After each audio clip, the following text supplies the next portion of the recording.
जय झूलेलाल। अॼु पाण सभई पुरुषोत्तम महात्म जो 15 अध्याय ॿुधंदासीं। हर हमेशह वांगुरु हीअ कथा शुरू करण खां पहिरीं पाण गणेश गणपति महाराज जो ध्यानु धरंदासीं।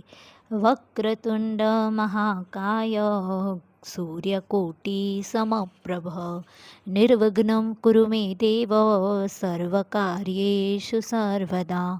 गुरु ब्रह्मा गुरु विष्णु गुरुदेवो महेश्वरा गुरु साक्षात् परं ब्रह्मा तस्मै श्री गुरुदेव नमः।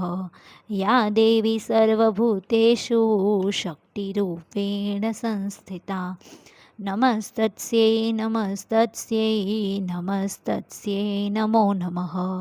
बोलो श्री पुरुषोत्तम भगवान की जय। बोलो श्री लक्ष्मी नारायण भगवान की जय। अध्याय 15। गरुड़ चवण लॻो त हे ब्राह्मण, भगवान जेकी चवे थो त तोखे पुट कोन लिखियल आहे सो बिल्कुलु सच आहे। मां तोखे दुखी ॾिसी भगवान जी आज्ञा सां पुट ॾियां थो। सुधीव ब्राह्मण ऐं संदसि पत्नी गौतम उहो ॿुधी ॾाढो गदगद थिया ऐं मोटी पंहिंजे घर आया। भगवान बि गरुड़ ते चढ़ी वैकुंठ ॾांहुं हलियो वियो। हेॾां कुझु वक़्तु गुज़रण बाद गौतमी गर्भवती थी ऐं पूरे 9 महीने हिकु धीअ खेसि सुंदर बालक ॼाओ, जंहिंजो नालो शुकदेव रखियो हो। हिकिड़े ॾींहुं सुदेव ब्राह्मण जे घर आयो ऐं बालक जो हथु ॾिसी अजब में पइजी वियो। चवणु लॻो त हे ब्राह्मण, हीअ बालक बेशक तेजवान ऐं धर्मात्मा थींदो। बाक़ी हिकिड़ी दुखदायक ॻाल्हि आहे त हीअ बालक जॾहिं 12 सालनि जो थींदो तॾहिं पाणीअ में ॿुॾी मरंदो। ईअं चई नारद मुनि देवलोक में हलियो वियो। पुठियां ब्राह्मण ऐं संदसि पत्नी बेहोश थी धरती ते किरी पिया। थोरे वक़्त खां पोइ ॿई सुरजित थिया ऐं गौतमी पंहिंजे पुट खे हंज में विहारे प्यारु करणु लॻी ऐं अखियुनि में झल आणे पंहिंजे पतीअ खे चवणु लॻी त हे स्वामी, भावी प्रबल आहे, कंहिं था की न टरी आहे।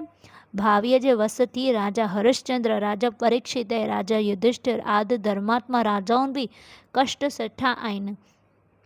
भविष्य इन्हनि खां बि न टरी सघियो आहे। दुख करणु अजायो आहे। भगवान जी भक्तीअ में हीअ सुख आहे। बाक़ी ॿियो सभु वहम वार दुख रूप ऐं कूड़ आहे। तुलसीदास जी स्त्री रत्नावली ॾाढी सुंदर हुई, जंहिं ते उहो अहिड़ो त मोहित थी पियो जो खेसि हिकु पल में परे कोन कंदो हो।